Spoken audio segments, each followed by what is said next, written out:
So, మనం ఇప్పుడు ప్రస్తుతం హెచ్ఐజీ ఏరియాలో ఉన్నాము. బీహెచ్ఎల్‌లో దగ్గరలోని హెచ్ఐజీలో ఉన్నాము. అంటే వీళ్ళ పేరెంట్స్ ఇక్కడ రచనారెడ్డి పేరెంట్స్ ఇక్కడే నివసిస్తున్నారని సమాచారం. అంటే ఇప్పుడు తనని కూడా ఇటే తీసుకొచ్చారు. సో, హ్మ్. ఏదేమైనప్పటికీ వాళ్ళ పేరెంట్స్‌కి కూడా ఇది తీరని శోకం అని చెప్పుకోవచ్చు. ఎందుకంటే చేతికొచ్చిన బిడ్డ ఇంత ఆహ్, ఇలా సూసైడ్ చేసుకుంటుంది అని అనుకోలేరు.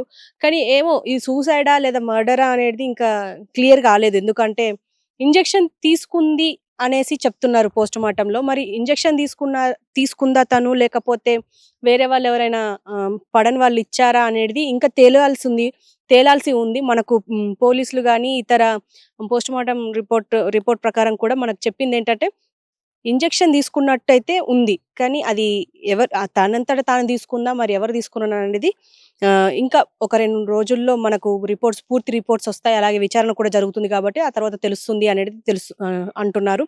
సో, చూద్దాం నెక్స్ట్ ఏం జరుగుతుంది అనేది మనము ముందు ముందు చూడాల్సిందే. విచారణ తర్వాత పోలీసులు ఏం జెప్తారు అనేది మనం వేచి చూద్దాం.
సో, అందరికీ నమస్తే.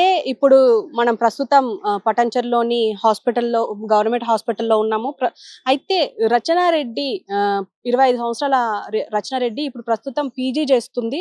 అయితే ఇప్పుడు ఏమైందంటే తను ఒక మత్తు ఇంజెక్షన్ తీసుకొని ఔటర్ రింగ్ రోడ్ దగ్గర అపస్మారక స్థితిలో ఉన్నప్పుడు పోలీసులకి అక్కడి స్థానికులు సమాచారం ఇవ్వడంతోని పోలీసులైతే ఇక్కడికి తరలించారు. హాస్పిటల్‌కి తీసుకెళ్లారు. అయితే తీసుకెళ్తున్న మధ్యలోనే చనిపోయింది. అయితే అసలెందుకు చనిపోయింది అనే దానికొస్తే అంటే ఇప్పుడు నెక్స్ట్ మంత్‌లో తన పెళ్లుంది అని జెప్పేసి ఒక వైపు వినిపిస్తుంది. మరి పెళ్లి ఇష్టం లేదా అనేది అది తెలీదు. అలాగే ఏమన్నా వ్యవహారం ఉందా అనేసి అనుకుంటే అది కూడా లేదు అనేది తెలుస్తుంది. వాళ్ళ పేరెంట్స్ ఇప్పుడు మాట్లాడే పరిస్థితుల్లో కూడా లేరు. మనం ఆల్రెడీ వెళ్లి కలిసేసొచ్చాము. అయితే నెక్స్ట్ ఏంటి మరి హెచ్ఐజీ దగ్గర వాళ్ళ నివాసం, మరి వాళ్ళ సొంత గృహము, మరి వరంగల్ జిల్లాకు చెందిన వీళ్ళు ఇక్కడికొచ్చి చాలా సంవత్సరాలైంది. మరి ఇక్కడి నుంచి వాళ్ళ బ్రదర్ కూడా డాక్టరే. సో, వీళ్ళిద్దరూ డాక్టర్సే మంచి చదువుల్లో అన్నిట్లో వీళ్ళు మొదటి స్థానంలోనే ఉన్నారని తెలిసింది. అలాగే ఇప్పుడు ప్రస్తుతం ఇక్కడే పోస్ట్ మార్టం జరిగి ఇంటికి తీసుకెళ్లారు. మరి ఇక్కడ పోస్ట్ మార్టం లో కూడా తను సెల్ఫ్ ఇంజెక్షన్ చేసుకుందా లేకపోతే మరి వేరే వాళ్ళు ఇచ్చారా అనేది తెలియదు. కానీ ఇంజెక్షన్ అయితే వెళ్ళింది బాడీలోకి. దాని తర్వాతనే అక్కడ ఓఆర్ఆర్ దగ్గర అపస్మారక స్థితిలో ఉండడం జరిగింది. అది మనం అందరం చూసింది. సో ఏం జరిగింది అనేది ఇంకా తేలాల్సి ఉంది. అంటే పోలీసులు కూడా పోస్ట్ మార్టం రిపోర్ట్ ద్వారా ఇంజెక్షన్ ద్వారానే జరిగింది గానీ ఇంకా ఎలా జరిగింది అనేది విచారణ తర్వాత తెలుపుతాము అని చెప్పేసి అంటున్నారు. సో చూద్దాం మరి ఏం జరుగుతుంది, మరి ఎలాంటి వివరాలు వస్తాయనేది ముందు ముందు మనకు తెలియాల్సి ఉంది.